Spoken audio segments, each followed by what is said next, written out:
Voilà, d'abord, moi, je voulais vraiment remercier l'invitation des grands-parents pour le climat, pas tellement pour moi, mais parce qu'on a beaucoup de boulot et que souvent on se repose sur les générations qui arrivent en disant « Oh, ils sont formidables, ils changent de conscience, ils trient leurs déchets, ils font déjà tout. » Et puis après, les grands-parents repartent en vacances aux Maldives. Je vous le fais en caricature. Donc là, d'avoir des grands-parents qui se posent des questions et qui s'engagent, moi, ça me fait vraiment plaisir et ça me fait plaisir de les soutenir. Ça, c'est une première chose. Par ailleurs, en venant d'écouter Aline, vous allez voir, on ne s'est pas concerté, je vous dis tout de suite, le but était quand même de pouvoir rebondir les uns sur les autres, et vous allez voir des convergences assez étonnantes. Je dois dire que j'ai bien apprécié cette présentation. Alors je redis rapidement ce que sans doute Thérèse vous a dit. Donc naturaliste, elle l'a dit, je regarde les oiseaux, c'est pour ça qu'ils sont là, depuis que je suis gamin. J'ai fait l'agronomie d'abord, une thèse en biologie ensuite, qui m'a emmené en Antarctique. Et je vous explique tout ça parce que c'est important pour moi que vous sachiez d'où je parle et que je n'ai pas... Je commence par naturaliste, puis les diplômes, et puis je termine avec le fait que je suis papa. Donc je suis aussi inscrit dans ces lignées humaines auxquelles rendent hommage les grands-parents pour le climat. Et enfin, je voulais rajouter que je suis papa inquiet, émerveillé certes, mais inquiet, et en même temps extrêmement motivé. Donc ici, on va marcher toute la soirée sur le fil entre lucidité qui parfois peut faire frémir, peut immobiliser, et en même temps aller de l'avant. Voilà, alors ce que je voulais vraiment partager ce soir, je vous le fais en très court, donc ça je viens de l'évoquer, entre émerveillement et inquiétude. Il va y avoir 3 axes, donc d'une part le biomimétisme et les principes du vivant, mais qui vous allez voir est finalement une espèce de porte détournée de ce qui est au départ une discipline surtout centrée sur l'innovation technologique pour arriver à des changements de paradigme beaucoup plus importants tels que Aline vient de nous les expliquer. Du coup, je voudrais ensuite poser la question de transition ou effondrement ou transition. Ce n'est pas nécessairement exclusif d'ailleurs, c'est un petit peu le sens de mon propos. Et enfin, vous voyez que là, on se retrouve déjà vers la résilience, l'âge de l'entraide que je vais évoquer en fin d'intervention. Alors, je voudrais commencer avec une immersion assez rapide au cœur du vivant, avec cette question, cette devinette que je vous pose. Quel serait l'objet ou la créature qui fait le plus long vol autour de la Terre sans ravitaillement? J'insiste sur le sans ravitaillement. Est-ce que vous avez une idée? Voilà, c'est difficile de ne pas avoir une idée parce qu'elle était sur l'affiche en fait. Oups. Donc elle était sur l'affiche, c'est la barge rousse. Je ne sais pas si c'est les fameuses barges rousses, mais pour moi, ça devient une vraie complice. Donc la barge rousse qui est un échassier, un limicole, comme on dit chez les ornithos, qui niche en Scandinavie, qui niche dans tout l'Arctique, en fait, et qui descend en migration toujours au-delà de l'équateur, ce qui n'est pas très original pour un migrateur, mais dont une population en particulier effectue un vol sans interruption entre l'Alaska et la Nouvelle-Zélande. Un vol de 10 000 km, un vol qu'on a longtemps cru qui permettait des pauses de ravitaillement, puisque quand même ça survolait Hawaï et Tahiti, qui sont des escales qui semblaient intéressantes, jusqu'au jour où on a mis des petits transpondeurs, donc des GPS en gros, sur le dos de ces barges rousses, et qu'on s'est rendu compte qu'elles faisaient ce vol de 10 000 km sans interruption pendant 10 jours. Ce qui est déjà un exploit en soi, mais là où c'est devenu pour moi vraiment une parabole du vivant par laquelle je voulais introduire, c'est qu'on s'est rendu compte, les chercheurs se sont rendus compte qu'au bout de 7 jours, la barge rousse, qui comme tous les oiseaux migrateurs avait stocké des graisses comme substance essentielle de réserve, vu que les graisses c'est ce qui contient le plus d'énergie par poids, au bout de 7 jours, la barge rousse a utilisé toute sa graisse et il lui reste encore 3 jours à voler. Et c'est là que la versatilité de la chimie du vivant, de la barge rousse, mais qui est la même que la nôtre, se met en route. C'est qu'à ce moment-là, elle va shifter, elle va se reporter sur les protéines de ses ailes, sachant que ses ailes avaient été dimensionnées pour le poids de départ, plus important qu'après 7 jours, que donc elle est en surpuissance de moteur et donc elle va commencer à digérer les protéines de ses muscles pour pouvoir encore voler pendant 3 jours. Donc si on transposait ça à un avion, ça voudrait dire qu'un quadriréacteur, au bout des 3/4 de la traversée de l'océan Pacifique, on pourrait désosser le 4e réacteur pour servir de carburant aux 3 autres. Alors je ne suis pas en train de dire on va faire des avions comme ça un jour, juste de dire à quel point cette chimie du vivant est quelque chose de beaucoup plus intelligent, au sens de beaucoup plus adapté, au sens de beaucoup plus inséré aussi dans son milieu, puisqu'en plus la barge rousse ne se nourrit pas de pétrole, bien entendu, pour faire son vol. Elle le fait avec des vers de vase et des petits crustacés qu'elle a été chercher avec son long bec. Et par ailleurs, ce qu'elle rejette, soit du CO2 et des excréments, est non seulement compatible avec son écosystème, mais va même contribuer à le nourrir. Ce qui n'est de nouveau pas original, il n'y a pas que la barge rousse qui emploie ce genre de technique. Le tout avec une certaine esthétique à laquelle le Concorde ou d'autres n'ont rien à envier. Voilà, ça c'était mon histoire de départ. Je voulais vous raconter une deuxième histoire qui est vraiment importante, qui est aussi une façon de se mettre tout de suite en perspective du temps long, le temps profond, comme on dit dans certaines traditions, que l'on manie beaucoup en biologie. Et pour ça, je vais rapporter l'âge de la Terre à 1 an. Et ça sera une façon vraiment de remettre en contexte notre période actuelle avec les questions qu'elle nous pose. Alors imaginez donc que la Terre soit née le 1er janvier, soit il y a 4,5 milliards d'années. La vie apparaît dès le 26 février, donc il y a 3,8 milliards d'années. Après ça, je ne vous donnerai plus les années. Donc finalement, assez vite, 2 mois après, sous forme de bactéries, les bactéries qu'on associe souvent aux maladies. Il faut savoir bien sûr, il y a des maladies bactériennes, mais qu'une espèce sur 2000 est pathogène, cause des maladies, les autres n'en causent pas, voire nous sont favorables ou même indispensables. Donc les bactéries à qui je rends hommage en même temps sont nos ancêtres et sont toujours là et continuent à prospérer et à veiller sur tout ce qu'on appelle les services écosystémiques aujourd'hui. Le 3 avril, c'est l'invention de la photosynthèse. Alors, la photosynthèse, pour ceux qui se souviennent de leur cours de biologie, c'est cette réaction chimique absolument incroyable qui repose sur la lumière pour pouvoir fixer le CO2 de l'atmosphère sous forme, donc, en tant que brique, ensuite des molécules du vivant et qui permet la création des sucres chez les plantes. Ça a été inventé en l'occurrence le 3 avril, pas par une plante, mais par une bactérie. On n'est encore qu'avec des bactéries à ce moment-là, une bactérie spéciale qu'on appelle les cyanobactéries ou algues bleues, et qui ont ensuite, vous verrez, transmis cette invention aux plantes plus tard dans l'évolution. Cette réaction est aussi très importante pour nous parce que un des sous-produits, c'est l'oxygène. Et autrement dit, si cette réaction-là n'était pas apparue, d'abord, il y aurait beaucoup moins à manger pour l'ensemble de l'écosystème. Nous dépendons tous des êtres photosynthétiques. On en a mangé tous ce midi ou mangé des êtres qui en ont mangé. Et par ailleurs, on ne serait pas là non plus si ça n'avait pas été inventé simplement par rapport à la respiration. Donc voilà, j'ai un petit peu insisté là-dessus. Je vais aller plus vite sur les étapes suivantes. Le 20 juin, vous voyez qu'il faut attendre le 20 juin pour arriver au multicellulaire. Donc c'est la première fois que les cellules, quand elles se divisent, vont rester ensemble et vont donner un organisme plus évolué. Les poissons qui, parmi la famille des vertébrés dont nous faisons partie, sont nos plus lointains cousins, émergent le 20 novembre. Donc on commence à être tard là, dans le calendrier. Notez bien que la vie est jusque-là pratiquement seulement marine. Il y a un petit peu de bactéries sur Terre, mais c'est à peu près tout. Ensuite, les plantes terrestres signent l'émergence des écosystèmes terrestres. Donc quand les algues ont réussi à se transformer pour se répandre sur les continents. Enfin, l'âge accélère. Les mammifères dont nous sommes apparaissent le 11 décembre. Vous voyez que c'est vraiment de l'histoire récente. Le très modestement nommé Homo sapiens sapiens apparaît le 31 décembre à 23h54. Ça calme. Et enfin, la révolution industrielle, c'est littéralement la toute dernière seconde. Alors, moi, j'aime beaucoup ce calendrier parce que ça nous permet vraiment de regarder ça justement avec les 2 paires de lunettes. C'est-à-dire, la première chose qu'on peut se dire, c'est que finalement, ça fait qu'1 seconde qu'on fait des bêtises sur 1 an. Donc, il y a sans doute moyen de faire quelques marches arrière éventuelles, quelques virages à droite, quelques virages à gauche, pour se remettre dans le droit chemin. Le droit chemin étant de rester compatible avec la biosphère, avec le 1, le tout dont nous faisons partie et que nous avons un peu oublié.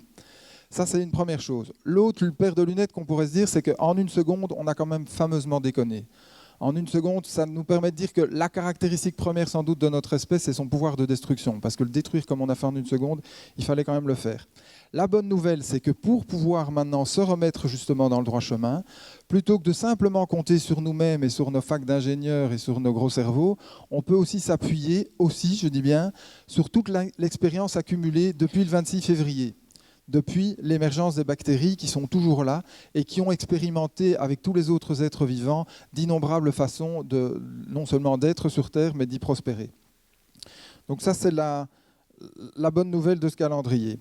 Alors, avant d'arriver au biomimétisme à proprement parler, je voulais encore insister sur cette vision-ci, qui va être sans doute reprise aussi par Tom, en tout cas je sais qu'il en a parlé à la RTBF ce lundi, à savoir que ce que je vous explique maintenant, c'est vraiment dans ce paradigme-là qui est à la fois un ancien paradigme et un paradigme qui revient, qui est le paradigme de tous les peuples premiers, qui rappelle que l'économie n'est qu'une sous-partie de la sphère des activités humaines, qui elle-même n'est qu'une sous-partie de la biosphère.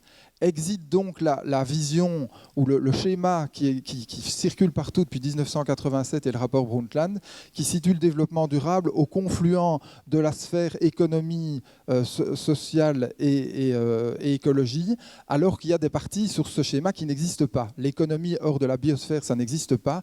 La sphère humaine hors de la biosphère, ça n'existe pas. Et donc ce schéma, la prochaine fois que vous le voyez, vous l'écartez et vous repartez là-dessus, please.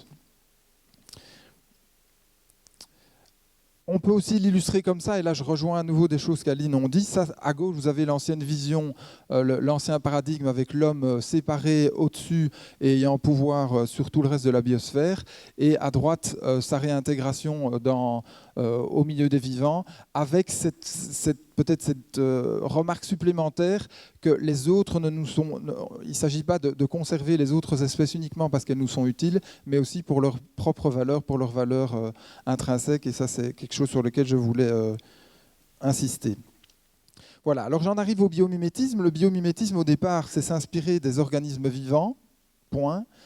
Janine Binius, une naturaliste américaine, en a rajouté une deuxième couche en disant « Tant qu'à faire, regardons comment nous inspirer des organismes vivants pour être durables, pour nous remettre en équilibre, ou du moins en équilibre avec le reste de la biosphère. » Et pour ça, nous avons un outil particulier qu'on appelle les principes du vivant, sur lequel je vais revenir, et qui est en gros, c'est un petit peu dans l'expression, va décrire tous les modes de fonctionnement que l'on retrouve à tous les étages, de la cellule aux écosystèmes, et qui fait que cette biosphère est évolutive et durable depuis 3,8 milliards d'années. Alors, si j'en viens maintenant au biomimétisme, une façon de décrire le biomimétisme, c'est de le voir en plusieurs niveaux progressifs. Alors, je commence avec un premier niveau, qui va être celui dont je vais moins parler, qui est le niveau de la forme. Autrement dit, il va s'agir de s'inspirer des formes de certains organismes, donc on est bien dans une approche technologique à ce stade, pour essayer d'être plus durable. Alors vous voyez que j'ai déjà mis un avis critique sur la question, après l'avoir pratiqué quelques années. C'est très visible, c'est très spectaculaire, hein. Par exemple, le train à grande vitesse au Japon, inspiré du martin pêcheur. C'est vendeur du coup, parce que c'est spectaculaire, mais ça ne nous mène pas très loin en termes d'impact, en termes de remise vraiment en accord avec le reste de la biosphère. Je vous donne un exemple quand même, qui est l'exemple de cette éolienne. À droite en haut, vous avez une pale d'éolienne qui a été directement inspirée du bord d'attaque de la nageoire d'une baleine à bosse, et qui a ainsi amélioré le rendement d'une éolienne de 20%. Alors 20% pour le rendement d'une éolienne, c'est beaucoup, et en même temps, ça vous montre qu'on n'est pas non plus...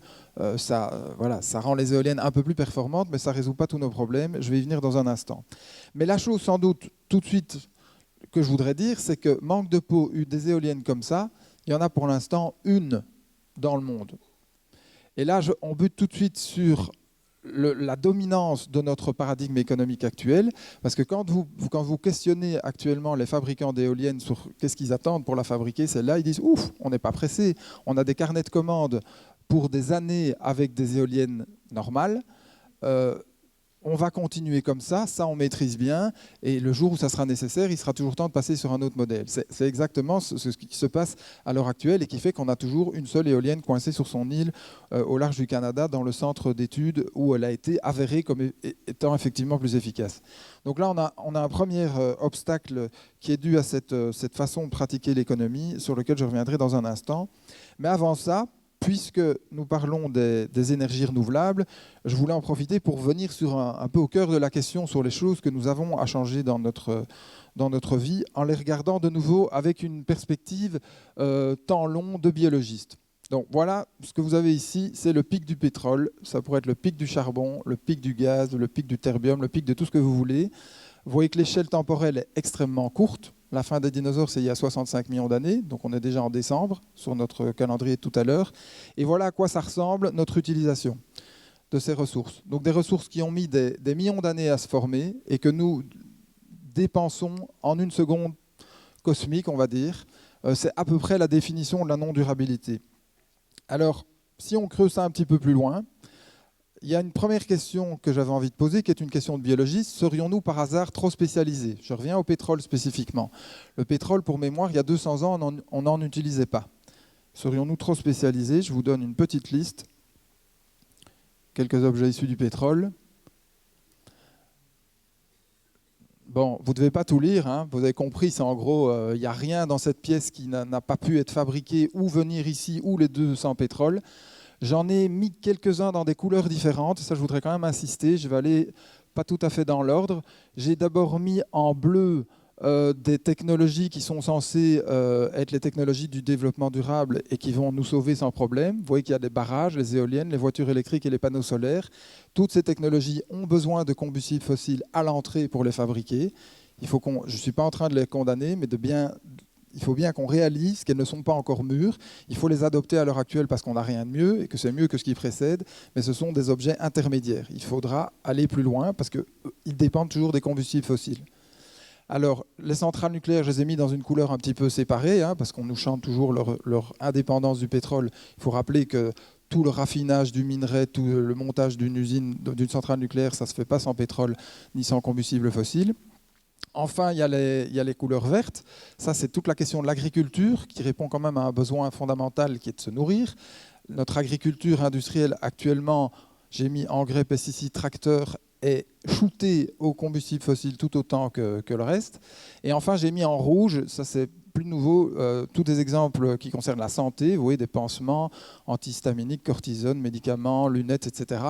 Tout ça pour vous dire aussi qu'on commence à être interpellé par des médecins qui réalisent qu'ils ont une vulnérabilité terrible par rapport en particulier au pétrole et à l'électricité, que dans les deux cas, les systèmes de santé peuvent s'écrouler si jamais on avait des pénuries de ce côté-là. Donc voilà, ça répond à la question, serions-nous devenus une espèce trop spécialisée? Clairement oui, et ça c'est encore une autre façon de l'illustrer quand on a encore des doutes sur le pic du pétrole. Ça c'est une image de l'Alberta avec l'extraction des sables bitumineux. Certains disent que la preuve qu'on est au bout du pétrole, c'est qu'on est déjà en train d'aller chercher le pétrole qui est pratiquement le plus dur à extraire avec ce genre de résultats. Vous voyez un rapport à la Terre décomplexé et pacifique. Comme si c'était vraiment les derniers mégots. Donc après avoir fumé tout ce qu'il y avait comme tabac, on va ramasser les derniers mégots le long du trottoir. Je reviens à mon petit graphique. Du coup, ça pose évidemment la question de quelle énergie et quel matériau. Et quand je dis ça pose la question, je nous invite à tous nous poser la question au quotidien sur tous les objets que nous utilisons. Qu'est-ce qu'il y a derrière? Quelle est leur dépendance par rapport aux combustibles fossiles? Et qu'est-ce que je peux faire? Parfois, aujourd'hui, c'est difficile de faire quelque chose, mais commencer peut-être par moins les utiliser ou aller chercher des substituts. Et enfin, je repose encore la question d'une autre façon, comment nous priver de 450 esclaves énergétiques? Je ne sais pas s'il y en a qui sont familiers de ce chiffre. C'est un chiffre qui a été calculé par Jean-Marc Jancovici, qui est un ingénieur français qui lutte par rapport au réchauffement climatique depuis des décades, et qui a fait ce calcul pour nous dire que chaque jour, dans le monde occidental, la quantité d'énergie que nous utilisons à travers nos déplacements, nos objets, essentiellement l'énergie grise de nos objets, tout ce que nous faisons dans une journée, correspond au travail physique de 450 adultes travaillant pour nous 24 heures sur 24. Ça, c'est la situation totalement exceptionnelle dans l'histoire de gabegie énergétique dans laquelle nous nous trouvons. Et ça veut dire que non seulement, bien sûr, il faut aller vers du renouvelable et si possible du vrai renouvelable. Comme vous avez entendu, je commence à le relativiser, donc il y a des progrès à faire de ce côté-là, mais surtout qu'on doit apprendre à faire avec beaucoup moins d'énergie. Et ça, la bonne nouvelle, c'est que le vivant a des tas de choses à nous proposer à ce niveau-là. Et bien entendu, il faut en plus le faire le plus vite possible, se dégager des combustibles fossiles le plus vite possible d'ici 2100. Ce qui m'amène à une autre question que je ne pouvais évidemment pas éluder ce soir, sur la question du climat, avec ce graphique qui aurait dû être à la une de tous les papiers qu'on a vus pendant la COP 21 et a fortiori la COP 22 maintenant, et qui nous dit de façon très crue en fait ce qui nous attend et ce qu'il nous faut faire. Vous avez en bleu la première brique du bas, c'est le niveau de CO2 représenté sous forme de volume en 1750, avant le début de la révolution industrielle. En rose clair, vous avez ce que nous avons rajouté depuis lors, suite aux activités humaines, essentiellement les combustibles fossiles et la déforestation. Et ensuite, vous avez le dernier bloc, le gros bloc rose vif, avec une ligne rouge dans le bas. Cette ligne rouge, c'est la quantité de CO2 que nous avons encore le droit d'émettre pour ne pas faire monter la température moyenne de plus de 2 degrés. Et au-dessus, vous avez le reste des réserves de gaz, pétrole et charbon déclarées. Donc ça veut dire que si on veut se limiter à 2 degrés, on doit laisser 80% des réserves de gaz, charbon et pétrole dans le sol. Je ne sais pas si vous avez entendu ça à la COP21, mais moi, je n'ai pas beaucoup entendu. Et je vous invite encore une fois, à l'occasion, à aller télécharger le document, le traité de la COP21. Vous verrez, si vous faites avec des mots-clés, vous verrez que pétrole, gaz, charbon ne sont pas dans le document. Je ne sais pas comment ils ont réussi à faire ça, mais ils ne sont pas dans le document. Ils ont éludé la question centrale directe, ils l'ont puissamment éludé. Et vous savez qu'en plus, c'est un accord qui, pour l'instant, n'est pas contraignant. Donc, il y a beaucoup encore de progrès à faire de ce côté-là. Et merci à ceux qui ont le courage de continuer à scoltiner ça à la COP 22, 23, 38, etc. Pour mémoire, depuis que le processus de Kyoto a été mis en route, on a encore augmenté nos émissions de 60%. Donc il y a vraiment encore du boulot. Le lier encore, et puis je reviens au biomimétisme, à la finance. La finance, pourquoi ? Parce que si du jour au lendemain, et c'est bien pour ça qu'ils ne l'ont pas fait, on décidait que ces 80% de ressources devaient rester dans le sol, eh bien la valeur boursière de toutes les grandes majors s'effondre, et je vous laisse imaginer le jeu de domino qui peut se mettre en route. Donc c'est pas simple. Comme d'habitude, il n'y a pas qu'à. On a de la complexité entre devoir absolument à un moment donné se calmer sur les combustibles fossiles et le faire d'une façon suffisamment intelligente pour que dans notre paradigme actuel, l'économie ne s'effondre pas de façon trop brutale. Par contre, c'est une vraie invitation à en inventer une nouvelle. J'en arrive au deuxième niveau. Le deuxième niveau qui a un potentiel beaucoup plus important, qui reste technologique, mais où on va s'intéresser à la façon dont les espèces fabriquent leurs propres matériaux. J'ai mis ma critique, il a déjà beaucoup plus grand impact potentiel. J'insiste sur le potentiel parce que c'est complexe. La chimie du vivant, ça n'est pas quelque chose de facile à imiter. C'est donc du long terme et donc c'est difficile à vendre, surtout par les temps qui courent, parce que ce sont des vraies innovations disruptives, complètement disruptives et qui, en gros, si vous passez sur une nouvelle façon de fabriquer, vous rendez obsolète la précédente avec tous les problèmes économiques que cela peut poser. Avec un exemple ici, un exemple qui vient d'émerger, j'en ai parlé pendant 5 ou 6 ans comme de la science-fiction, on est en train d'y arriver. Vous avez à droite de la fibre optique humaine et à gauche, vous avez de la fibre optique autre qu'humaine, comme on dit, non humaine. Je vous la fais passer tout de suite. Est-ce qu'il y en a qui devinent quel est cet objet là qui est au milieu ? Chez les biologistes. Pardon ? Non, c'est une éponge. Une éponge qui vit sur les grands fonds, qui vit à 2000 mètres de profondeur, là où la température est à 4 degrés en permanence, et qui synthétise donc de la fibre optique, de la fibre de verre. C'est une éponge du groupe des éponges de verre, ça existe, à 4 degrés au lieu de 800 degrés. Alors, là où l'histoire est intéressante, c'est qu'il a fallu d'abord un certain temps avant que des biologistes qui connaissent les éponges croisent des ingénieurs civils qui travaillent sur de la fibre optique. Ce n'est pas très facile de les faire se croiser dans un premier temps. Depuis lors, c'est arrivé, je dirais, ça a émergé, et il y a une équipe allemande qui vient de réussir l'année passée à synthétiser de la fibre optique à température ambiante, pas encore de façon totalement bio, mais en tout cas à température ambiante plutôt qu'à 800 degrés. Ça, c'est donc pour sortir d'un vrai paradigme, pour le coup, qui est le paradigme de la pétrochimie, où on utilise, je vous le mets en anglais, heat, haute température, beat, haute pression, et treat, des solvants dont la plupart sont toxiques et que vous n'avez vraiment pas envie de boire. Dans ce cas, voilà, on a la solution est dans les labos. Maintenant, la question, c'est combien de temps il va falloir pour que ça soit industrialisé, avec le même problème que l'éolienne de tout à l'heure. C'est que si jamais on se met à fabriquer les éponges, les fibres de verre de cette façon, eh bien, on rend obsolète toutes les fabriques, enfin les usines de fibres optiques actuelles, ce qui n'est pas une décision simple à prendre, hein, j'en conviens. Hein, c'est pas juste les méchants capitalistes, quoi. Un deuxième exemple qui, lui, est de moins en moins de la science-fiction, je parle ici des bioplastiques, mais on pourra aller plus loin que ce qu'on fait à l'heure actuelle. On a un très bel exemple de plastique sous forme qui est la chitine des arthropodes, qui est la carapace des insectes, des crustacés, etc. Et j'ai mis volontairement ici cette photo de libellule. Vous voyez, l'aile de la libellule est quelque chose de très plastique, de transparent, et avec un gros avantage, c'est que c'est totalement biodégradable. J'ai discuté de ça il y a quelques années avec un fabricant de pots de yaourt au Maroc qui rêvait du coup d'un pot de yaourt qui se dégrade si possible après le yaourt. Mais voilà, après quelques semaines, on pourrait avoir un plastique qui se dégrade totalement, comme quelques semaines ou quelques mois, comme c'est le cas des ailes de la libellule qui ne fondent quand même pas sur place. Avec du coup voilà, la question chimique un petit peu plus fine de comment le rendre biodégradable au bon moment.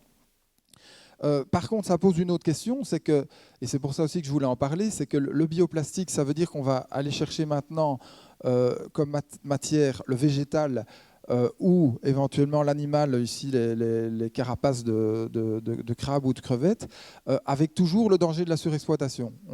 On retombe sur la question des agro-biocarburants, enfin carburant devenu agrocarburant, de ne pas tomber dans la concurrence avec l'alimentaire. Or, je peux vous dire qu'il y a tout un pan actuellement de ce qu'on appelle la bioéconomie qui est en train de se mettre en route pour se retourner de plus en plus pour sortir de la pétrochimie et aller vers la chimie du végétal.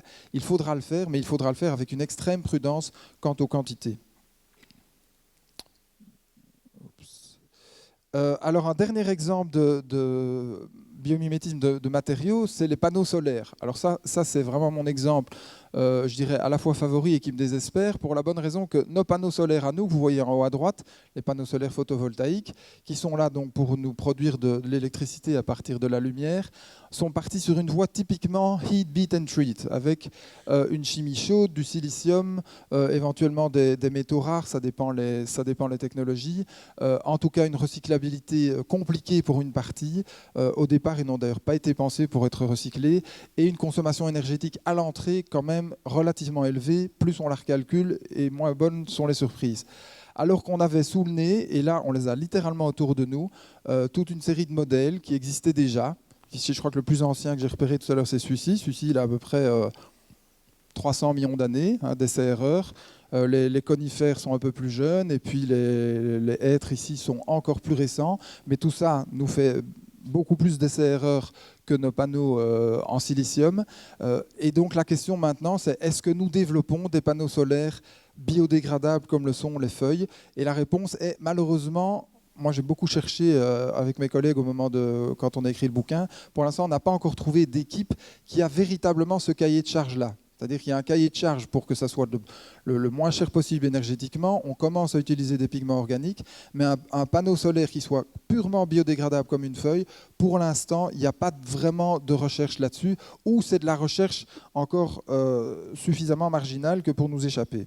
Ou alors elle est cachée. Ça, c'est toujours la possibilité, le temps qu'elle soit mise au point.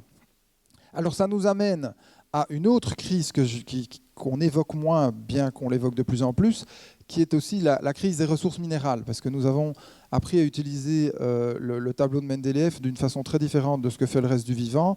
On a fait un peu la boîte du petit chimiste en allant chercher tout et n'importe quoi, en faisant des mélanges dans tous les sens, et puis après on voit ce qui sort. Le résultat, c'est que ça, c'est une liste qui a déjà 5 ans, nous avons un certain nombre de métaux qui sont en train de s'amenuiser au point qu'il va être de plus en plus difficile de les obtenir et qu'à un moment donné, on ne pourra plus les obtenir du tout. Il y en a probablement dans cette liste que vous ne connaissez pas.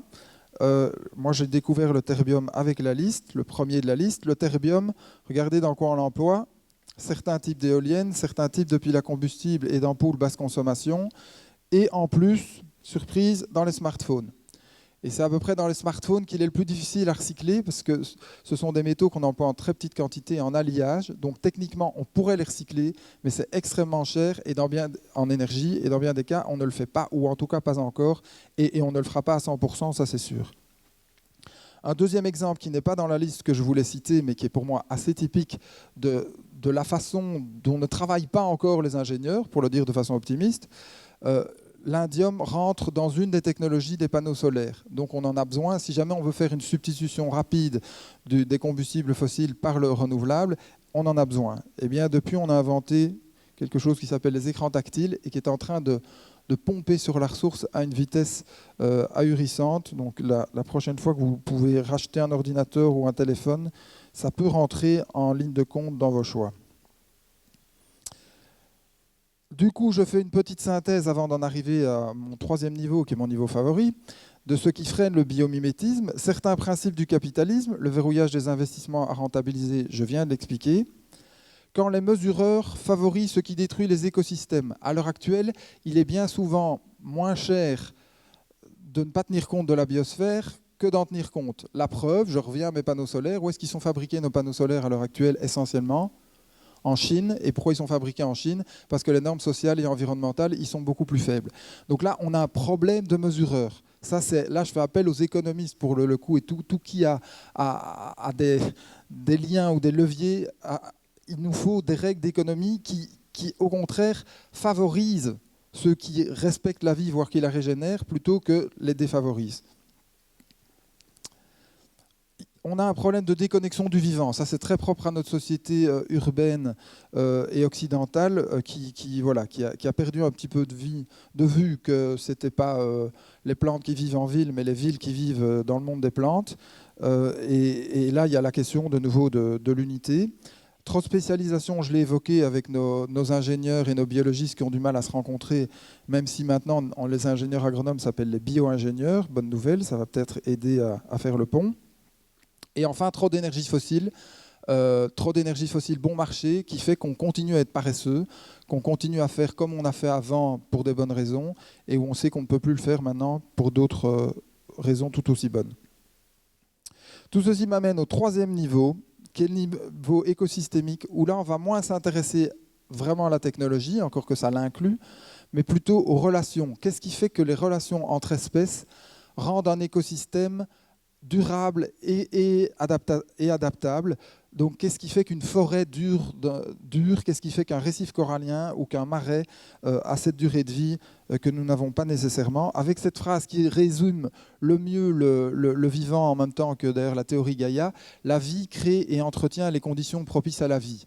Le vivant n'est plus un autostoppeur passif de la planète. Il joue maintenant sur les précipitations, sur la concentration des gaz à effet de serre, sur même la composition des roches. Tout ça est surveillé, on va dire, en tout cas est contrôlé, pas évidemment par un cerveau global qui y pense. C'est ce que nous voudrions essayer de faire, mais on a encore un peu de chemin. Mais simplement, c'est une propriété émergente de toutes les espèces entre elles quand elles fonctionnent au sein des écosystèmes. Alors ça me conduit à une liste que je voulais absolument partager avec vous ce soir, qui est une liste simplifiée dite des principes du vivant. Les principes du vivant, donc c'est la recette. C'est un peu le memento d'ailleurs du développement durable, ce qui est une bonne nouvelle. Ça veut dire que les forêts et les gens qui ont réfléchi au développement durable sont arrivés plus ou moins aux mêmes conclusions. C'est une liste que je vous propose. Vous en ferez ce que vous voulez. J'appelle ça la liste du frigo parce qu'il y a plusieurs versions. Ça, c'est la version courte. Et c'est juste, voilà, ça décrit comment le vivant fonctionne. Et en les lisant et en essayant de les appliquer à notre vie de tous les jours, ça nous permet vraiment de réfléchir à comment changer, adapter nos comportements dans la mesure de nos moyens. Je vous l'ai imprimé. J'espère qu'il y en aura pour tout le monde. Et si vous voulez la coller sur votre frigo, vous êtes les bienvenus. Et sinon, vous pouvez vous servir du verso comme papier brouillon, ça n'est pas interdit non plus. Alors, je voulais quand même la passer en revue rapidement, même si je vais surtout insister sur le volet coopération. Donc, je passe du coup au suivant. Utiliser les déchets comme matériaux, c'est quelque chose qu'on a compris qu'on devait faire, mais on est encore très très loin du compte. Hein, il y a aussi tous les déchets qu'on ne voit pas, hein, tous les déchets qui sont produits en amont de nos objets. S'approvisionner localement, ça y est, ça frémit du côté de l'alimentation, mais dans les autres domaines, on est plutôt en recul. J'en saute quelques-uns. Utiliser l'énergie avec efficacité solaire à 99%, 99%, on est loin du compte. Éviter les toxiques persistants, il y a des gens qui sont payés pour en inventer des nouveaux chaque année, donc là il y a encore des progrès à faire. Ne pas surexploiter ses ressources, ça c'est presque une blague. Et enfin les deux derniers, ça c'est ce que nous apprend aussi le vivant, et ça va nous être utile, rebondir après les chocs, ce qui m'amène doucement à la question suivante de transition ou effondrement.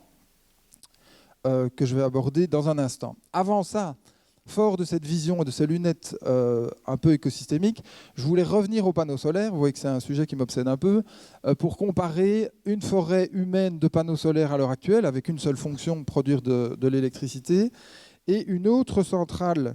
Ah oui, alors rapidement la qualifier, j'oubliais. Donc d'abord, de savoir que les ingénieurs ont essentiellement travaillé sur le rendement par surface. Leur objectif, c'est de produire le plus d'électricité possible pour une surface donnée. Ce qui est une question un peu bizarre, parce que la surface n'est pas exactement ce qui manque sur Terre. Hein, survolez nos villes et vous verrez qu'il y a encore quelques petites surfaces qui ne sont pas couvertes par des panneaux solaires. La vraie question, c'est le taux de retour énergétique. C'est quelle est la quantité d'énergie que je mets pour fabriquer mon panneau solaire par rapport à celle qu'elle va produire. Et là, malheureusement, les nouvelles ne sont pas très bonnes quand on considère l'ensemble du cycle, c'est-à-dire depuis la fabrication, l'entretien et le recyclage du panneau solaire, on arrive à un taux de retour énergétique à peu près de 3. Ça veut dire que le panneau produit 3 fois plus que ce qu'il a fallu pour le produire. C'est à peu près le même taux de retour énergétique que les sables bitumineux. Avec le problème qu'à terme, les métaux dont on a besoin pour fabriquer ces panneaux solaires sont de plus en plus difficiles à obtenir parce qu'on a commencé par les minerais les plus faciles et ils ont besoin de combustibles fossiles qui sont de plus en plus difficiles à obtenir aussi. Donc le TRE, a priori, va plutôt descendre que monter, même si la technologie essaiera de son côté de le faire progresser dans l'autre sens. Dépendance aux métaux et aux terres rares, je l'ai dit. Non renouvelables et ou toxiques. Les éléments eux-mêmes, bien sûr, la fabrication de l'électricité, elle est renouvelable puisque c'est du solaire, mais pas le socle matériel. Et la recyclabilité est chère et partielle. La recyclabilité, il faut garder ça en tête. Quand on recycle quelque chose à 90%, c'est formidable, mais ça veut dire qu'on perd 10% à chaque cycle. Donc on ne fait que gagner du temps, et à terme, on épuise quand même la ressource. Ça, c'est un avertissement qui a été très bien développé dans un bouquin que je vous conseille, qui s'appelle « L'âge du low-tech » et dont le conseil est assez évident. Alors au passage, ça c'est une mine pour les panneaux solaires en Chine. Hein, donc l'énergie propre est quand même à relativiser. Encore une fois, je ne vous dis pas de ne pas mettre de panneaux solaires sur votre toit, simplement de réaliser à quel point c'est une technologie intermédiaire et qu'il faudra aller vers des choses qui soient plus compatibles avec le vivant. Et comparons-le maintenant avec une forêt multi-espèces, c'est-à-dire une fabrique de panneaux solaires et qui est aussi une usine de recyclage de panneaux solaires. Hein, les feuilles remplissant cette même fonction par la photosynthèse. Là, le coût énergétique pour fabriquer une feuille est extrêmement faible. Alors les ingénieurs disent oui, mais les feuilles, ça ne produit pas beaucoup d'énergie comparé à un panneau solaire, certes, mais comme il ne faut pas beaucoup d'énergie non plus pour la produire, les rapports sont largement en faveur des feuilles. Par ailleurs, les matériaux de base pour le fabriquer sont abondants et compatibles avec le vivant. C'est les mêmes matériaux que nous, carbone, azote, hydrogène, oxygène essentiellement, et puis une pincée d'autres. Des déchets non toxiques et nourrissants. Rappelez-vous, la prochaine fois que vous mangerez de la salade, que vous mangez des panneaux solaires. Hein, n'essayez pas de faire ça avec ceux de votre toit. Et recyclabilité, bon marché, puisque assuré par d'autres, et totale. Donc rien ne nous empêcherait d'aller jusque-là. Alors la question maintenant, c'est pourquoi on ne le fait pas? Et si on voudrait le faire, est-ce qu'il y a encore temps? Et là, ça m'amène, je recite l'âge de low-tech, ça m'amène à ma seconde partie, qui est la question effondrement ou transition. Ça, c'est le schéma sur lequel on se casse la tête avec certains de mes amis et collègues régulièrement depuis, vous voyez, 2007. C'est une sélection d'exponentielles. À gauche, vous avez des exponentielles qui décrivent la situation socio-économique, à droite, le système Terre, avec toujours les mêmes formes d'accélération. Donc en dessous, vous avez une échelle de temps qui va à peu près de 1900 à aujourd'hui, avec cette accélération furieuse que l'on trouve pratiquement en général depuis la Seconde Guerre mondiale. J'en ai mis en rouge là quelques-uns pour que ça soit plus lisible. Donc vous voyez, population, engrais, téléphone, ville. Et à droite, CO2, acidification, surpêche, déforestation. Vous voyez qu'il y a beaucoup de courbes qui sont liées entre elles. On est bien dans un monde interconnecté et avec toujours cette même forme. Alors, quand les biologistes se penchent sur ce genre de courbes, ils ont 3 scénarios possibles. Excusez-moi, c'est des courbes, mais on va rendre ça concret. Imaginez une prairie avec des lapins. Les lapins commencent à se reproduire. Et ces lapins sont extrêmement raisonnables. Ils ont compris que s'ils mangeaient trop, ils allaient épuiser leur prairie. Donc ils équilibrent leur population juste sous la barre qu'on appelle la capacité de charge, le K, qui représente ce que la prairie peut donner chaque année sans péricliter. Ça, c'est des lapins raisonnables, ce qu'on appelle une courbe sigmoïde. Si les lapins sont moins raisonnables, ils exagèrent un petit peu. Et du coup, ils font baisser la capacité de charge de la prairie. Et du coup, eux-mêmes, à un moment donné, leur population redescend un petit peu et s'équilibre sur un nouveau palier, mais un palier plus bas quand même. Et enfin, si les lapins se reproduisent comme des lapins, de façon pas raisonnable du tout, eh ben, c'est l'écroulement. Et ça, c'est quelque chose qu'on connaît régulièrement. Donc, ce n'est pas l'écroulement avec l'extermination totale, mais on redescend très bas. Et vous voyez que la prairie aussi s'en tire pas très bien non plus. Alors, si on regarde ça maintenant, on passe de la prairie au lapin à l'écosystème terrestre dans son ensemble. Il y a un certain monsieur, dont je vais vous donner le nom à la fin, un peu de suspense, qui a dit « Si on avait été sérieux dès les années 70, on aurait pu rester avec une courbe sigmoïde. Si on avait été sérieux à partir des années 90, on en serait là. » Sachant que le « là », ça, c'est ce qu'on appelle le jour du dépassement. On parle maintenant du jour du dépassement. Chaque année, il y a un jour dans le calendrier à partir duquel on puise dans le capital. On a mangé toutes les ressources qui ont été produites par la Terre jusque-là et on puise dans le capital. Cette année, c'était le 8 août. Et ça, c'est le 8 août à l'échelle de la Terre. Si on regarde à l'échelle européenne, les calculs européens, j'ai le chiffre pour la Suisse, c'était à partir d'avril. Donc d'avril à décembre, on creuse. On creuse et on fait que l'année suivante, la courbe rouge est un peu plus bas.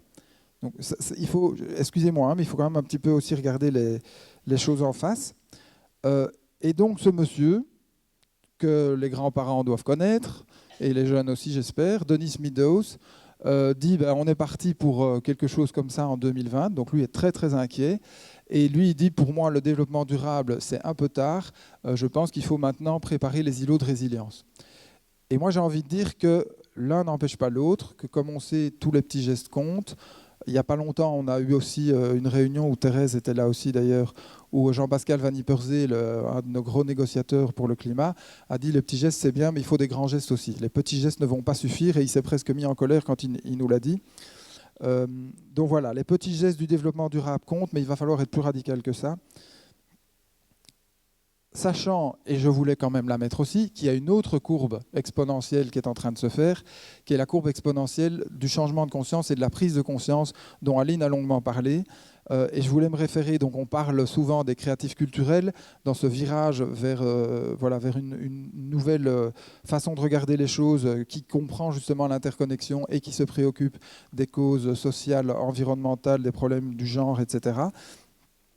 Je mets un mot que j'ai trouvé vraiment super dans un bouquin qui est sorti il n'y a pas longtemps, de quelqu'un qui travaille sur exactement le même concept, qui dit que ce qui émerge maintenant, ce sont les gens qui reconnectent, qui tissent avec eux-mêmes. Ça, c'est toute la question de la relation à soi-même, de se changer soi-même et donc de changer sa vision aussi, qui tissent avec les autres humains et qui tissent avec la nature, avec les autres qu'humains.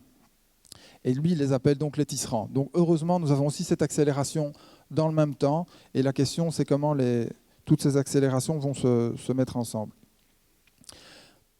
Alors, j'en viens à une autre partie qui est fort liée à ce qu'Aline a raconté tout à l'heure, c'est que ça, c'est une représentation utilisée par des écologues, donc des scientifiques qui étudient les écosystèmes et qui disent que tout système vivant, des cellules aux écosystèmes, aux villes, aux civilisations, aux entreprises, passe par ce cycle de vie toujours le même. C'est-à-dire qu'elles naissent, elles croissent, elles en arrivent jusqu'à un certain en haut état de conservation de maturité, puis à un moment donné, ça finit quand même toujours par se casser la figure. Ça se détruit, ça se désorganise en libérant toute l'énergie et la matière qui étaient contenues, puis ça se réorganise, vous voyez la suite de la boucle, et soit ça redémarre du même côté, soit ça en crée un autre. Donc soit on redémarre, et ça c'est l'espoir avec la civilisation thermo-industrielle, c'est qu'après quelques ajustements, on puisse continuer notre vie comme si de rien n'était, ou alors on admet qu'on va de toute façon, de facto, à un moment donné, rentrer dans cette civilisation post-pétrole, que ça n'est pas nécessairement une catastrophe, qu'on va y trouver d'autres choses, qu'on va y apprendre d'autres façons d'être heureux ensemble. Et ça, c'est voilà, vraiment, à l'échelle de la civilisation, une autre façon de regarder ce qui se passe au niveau des écosystèmes ou voilà, des villes, etc. Alors ça m'amène, parce que c'est ça qui va être aussi clé dans cette civilisation post-pétrole, ça m'amène au dernier sujet qui est la collaboration. Et pour ça, je vais avoir besoin de votre aide, aussi de vos souvenirs de biologie, pour explorer ça rapidement. A et B sont deux espèces qui vivent au même endroit et on va qualifier les relations qui les unissent. Donc, quelle relation est positive pour deux espèces qui vivent côte à côte? Symbiose, cri du cœur, super. Symbiose, mutualisme. C'est l'exemple des poissons clowns et de l'anémone de mer qui sont là derrière. C'est même une symbiose triple, puisque l'anémone est un petit peu verdâtre parce qu'elle contient des cellules, des algues unicellulaires qui lui fournissent une partie de ses sucres. Donc c'est une triple symbiose en l'occurrence. Une relation qui serait positive pour l'un et neutre pour l'autre. Je dis bien neutre, pas négative. Ouais, on voit qu'il y a des étudiants aussi. Hein. Commensalisme. Le commensalisme, mon exemple le plus simple pour comprendre, c'est nous et les acariens. Hein, on est tous rentrés avec des acariens sur la peau, on l'a oublié depuis longtemps, donc c'est neutre. Mais pour les acariens, c'est le Sofitel, c'est le vivre, le couvert, tout est assuré, tout va bien. Neutre, neutre. Alors il n'y a pas de mot spécifique en biologie pour ça. C'est un mot du langage courant, la coexistence, parce qu'on dit que quand deux espèces cohabitent et que c'est neutre, neutre, c'est que les biologistes ont mal regardé. Il se passe forcément quelque chose. Plus, moins. Voilà, les deux à la fois aussi vite. Parasitisme et prédation. Parasitisme, toujours le premier, et prédation, bien sûr. Alors j'insiste tout de suite au passage que, notamment du côté du parasitisme en tout cas, c'est pas parce que c'est négatif qu'on meurt à cause du parasitisme. On peut supporter ces parasites. Et ça m'amène à la dernière, moins, moins. Alors que ceux qui savent ne le disent pas tout de suite. L'abeille qui pique et qui meurt. Compétition. En fait, c'est la compétition, figurez-vous. Moins, la compétition dans le vivant, parce qu'on est à deux sur la même ressource. Et quand on est à deux sur la même ressource, on doit mettre plus d'énergie pour l'obtenir. Comme le parasitisme, ça ne veut pas dire qu'il y en a un qui meurt forcément à la fin. Ceci dit, si on insiste dans la compétition, on peut mourir à la fin, éventuellement. C'est ce qui rend la chose inconfortable et c'est ce qui fait que, même si dans un premier temps, quand on monte ce genre de tableau, et on le fait régulièrement dans des écoles de commerce, il y en a quelques-uns qui montent sur les tables, parce que la compétition, c'est quand même le pied, c'est quand même un truc génial dont on nous chante les vertus tous les jours. La compétition, en attendant, c'est pas confortable. Et quand après, vous allez en parler en entreprise, alors là, ils sont d'accord, par contre. Ils sont d'accord que la compétition, c'est pas confortable. Et surtout, la compétition à l'intérieur de l'entreprise. Ça, c'est celle qui est inconfortable et désagréable au quotidien. Du coup, là, par contre, où ça converge, c'est que on nous dit souvent, d'accord, oui, mais la compétition, ça conduit à l'innovation. Eh bien oui, la compétition conduit à l'innovation dans le vivant aussi, mais c'est de l'innovation faite pour sortir de la compétition, pas pour y rester, justement. Et donc, c'est pour ça que c'est un bon moteur, parce que tout le monde semble dans la compétition, donc on essaye d'en sortir et on innove, et on peut aller jusqu'à la symbiose, sachant que, je le dis de façon, je vous l'assène, malheureusement, je ne vais pas y passer du temps, les symbioses, maintenant, on les trouve absolument partout. tous les multicellulaires de la planète, nous y compris, vivons en symbiose au minimum avec des bactéries et dans bien des cas avec d'autres, comme notamment les acariens. Peut-être qu'un jour, on va même trouver que les acariens nous apportent quelque chose. Peut-être qu'en changeant les lunettes, on pourrait y arriver. Donc les symbioses sont partout et le vivant emploie énormément les symbioses pour sortir de ces situations inconfortables que sont les situations de compétition, ce qui ne veut pas dire qu'il n'y a pas de compétition dans le vivant. Ne tombons pas dans l'angélisme. Alors justement, je voulais l'illustrer avec ma relation préférée de symbiose du vivant, qui est la relation qui unit les champignons et les plantes. Les champignons étaient déjà dans les sols quand les plantes ont émergé des océans. Et dès que les plantes sont arrivées, elles ont commencé à produire des racines, non pas pour s'ancrer au sol comme on l'a longtemps cru, mais pour rentrer en communication avec les champignons. Pourquoi ? Parce qu'il y avait moyen de vraiment faire une relation win-win. Ici, vous voyez un pin, P-I-N, un petit arbre qui vient de germer depuis quelques semaines. En jaune, vous avez ses racines et en blanc, en périphérie, vous avez ce qu'on appelle les mycorhizes, soit les filaments de champignons qui sont littéralement connectés aux racines et qui signent cette symbiose. En gros, qu'est-ce qui se passe ? L'arbre, le jeune pin, produit des sucres, ça les champignons ne savent pas faire. Et le champignon, lui, récolte l'eau et les sels minéraux d'une façon beaucoup plus efficace que les racines, ce qui fait que les racines, en gros, c'est les gros tuyaux, et les mycorhizes, ce sont les véritables récolteurs. Ça, c'est une symbiose qu'on connaît depuis longtemps et que l'on trouve chez 90% des espèces de plantes. Donc la prochaine fois que vous rendez hommage aux plantes, rappelez-vous que dans la terre, il y a des champignons qui font que les plantes réussissent à travailler de la façon dont elles le font. Mais mieux que ça, on vient de montrer ces 15 dernières années qu'ensemble, les arbres et les mycorhizes ont inventé les allocations familiales et la sécurité sociale, ce qui était quand même un peu imprévu. Alors les allocations familiales, parce qu'un même réseau de champignons connecte des petits et des grands arbres entre eux, les grands arbres qui sont au maximum de la lumière, parce qu'ils sont en haut, et qui vont livrer leurs excès de sucre non seulement aux champignons, mais ensuite aux petits arbres. Ça a été montré vraiment chimiquement. Donc ce qui montre que voilà, le soutien des générations les plus âgées aux générations les plus jeunes est quelque chose qui se pratique depuis un certain temps. Par ailleurs, un même réseau de champignons va connecter des arbres d'espèces différentes. Donc, par exemple, certains aiment la chaleur et d'autres aiment le froid. Et quand il fera chaud, ceux qui aiment la chaleur vont transférer des sucres à ceux qui aiment le froid et qui galèrent un peu, et vice-versa quand les conditions vont s'inverser. Et là, je vous le fais entre deux espèces d'arbres, mais il y a ça, bien sûr, il y a plus que deux espèces d'arbres dans une forêt.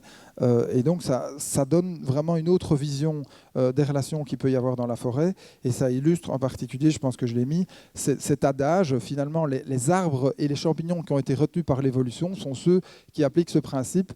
Pour assurer ma santé, je veille sur la santé des autres, ce qui est quand même un message assez inspirant, vaguement anthropomorphisé, bien sûr, mais en attendant, voilà, c'est ces arbres-là qui existent. Mieux encore, et je ne vais pas m'appesantir dessus, mais je voulais quand même le dire, tout ça se fait sans conseil d'administration. Il n'y a pas un arbre au milieu de la forêt qui récolte toutes les informations, qui les discute avec son CA et qui les redispatche. Peut-être que ça a existé, mais ça n'existe plus. Il n'y a pas un seul écosystème sur Terre qui fonctionne de façon centralisée. Un de mes amis physiciens qui vient de régulièrement donner cours ici, Marc Alévi, dit « c'est pas compliqué. L'organisation pyramidale, c'est la façon la plus simple de connecter des points entre eux, donc la plus bête. » Lui, il évacue, voilà. Donc, dont acte, si nous voulons faire des organisations qui veulent s'adapter à ces changements si rapides dans lesquels nous sommes plongés, il faudrait peut-être inventer d'autres choses. Et la bonne nouvelle, c'est que ça s'invente tout le temps. Pour l'instant, il y a toutes sortes de ces managements, y compris qui s'inspirent directement du vivant, qui sont en train d'émerger. Et j'en remets une couche sur l'âge de l'entraide, sur permis notamment par Internet, les réseaux sociaux et tout ce que vous voulez, tous ces qui sont en train d'apparaître et qui apparaissent aussi en management, où on a enfin compris que l'intelligence collective pouvait fonctionner d'une autre façon que sur le mode pyramidal. Alors j'ai presque fini avec quelque chose là qui va nous remettre quasiment sur le dernier slide d'Aline, mais qui me permet aussi de, par rapport éventuellement à la dureté de certains constats, d'aller de l'avant sans complexe. C'est de se rendre compte qu'en fait, la compétition, parce que c'est un sport dangereux et risqué, est liée à l'abondance. On peut faire de la compétition dans les situations d'abondance. Et dans les situations de pénurie, dans nos imaginaires collectifs à nous, c'est Hollywood, tout le monde qui se marche dessus en criant et en faisant du chacun pour soi. Eh bien, dans les communautés végétales, ça ne fonctionne pas comme ça. Quand les pénuries arrivent, à gauche, vous avez un champ d'ortie avec une abondance d'azote. À droite, c'est une prairie dite pauvre. Et comme elle est pauvre en ressources, eh bien, il y a une énorme diversité d'espèces qui collaborent entre elles. Ça, c'est ce qu'on observe dans les communautés végétales. Plus il y a pénurie de ressources, plus il y a collaboration. On se dit, waouh, on aimerait bien être des plantes, hein. Eh bien, la bonne nouvelle, c'est qu'on est des plantes. C'est que les sociologues des catastrophes, ça existe. Quand ils regardent les catastrophes, ce qu'ils voient, c'est que le comportement majoritaire, je dis bien majoritaire, émergent, c'est la collaboration. Ici, c'est une marée noire, mais pensez au Bataclan dont on fête 1 an ou à la station de métro. Ici, les gens se sont sauvés entre personnes qui ne se connaissaient pas et on observe ça tout le temps, partout. Le 11 septembre aurait dû faire beaucoup plus de victimes si ça avait été en mode hollywoodien.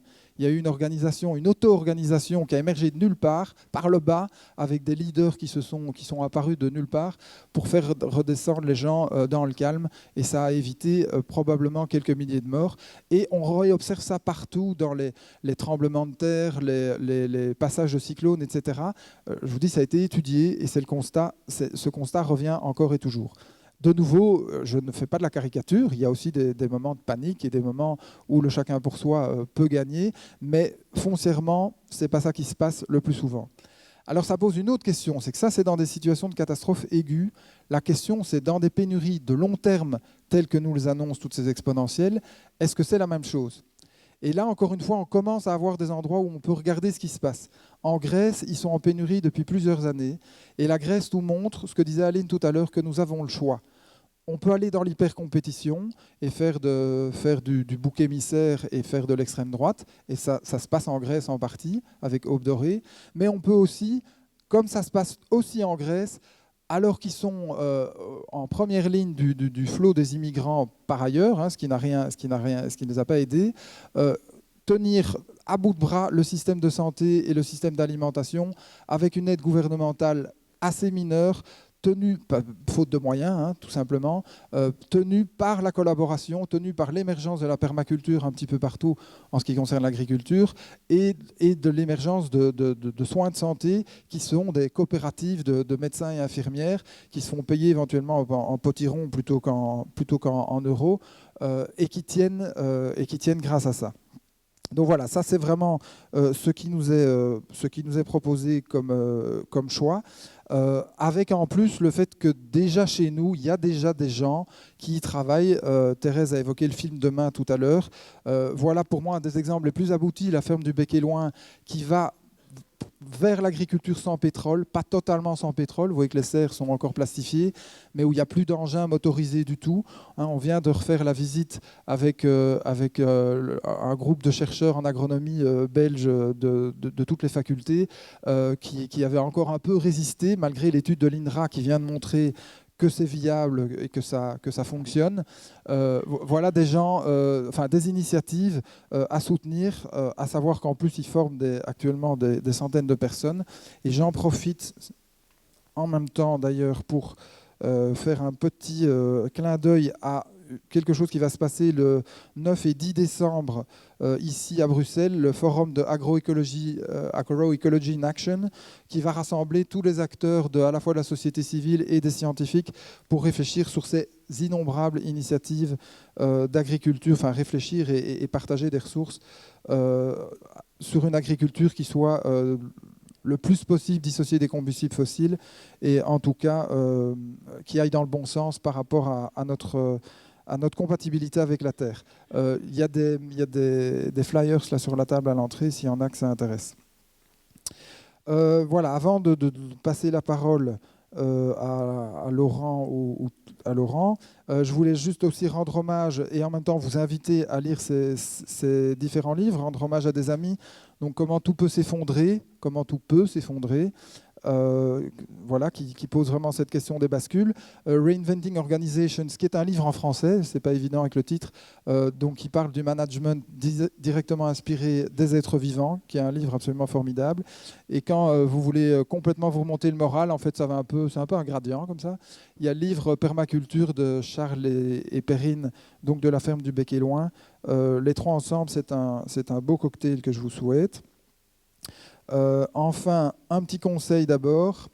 La prochaine fois que vous sortez, regardez peut-être les êtres vivants autrement, comme des partenaires pour nous sortir du mauvais pas dans lequel nous sommes mis et nous les avons mis au passage.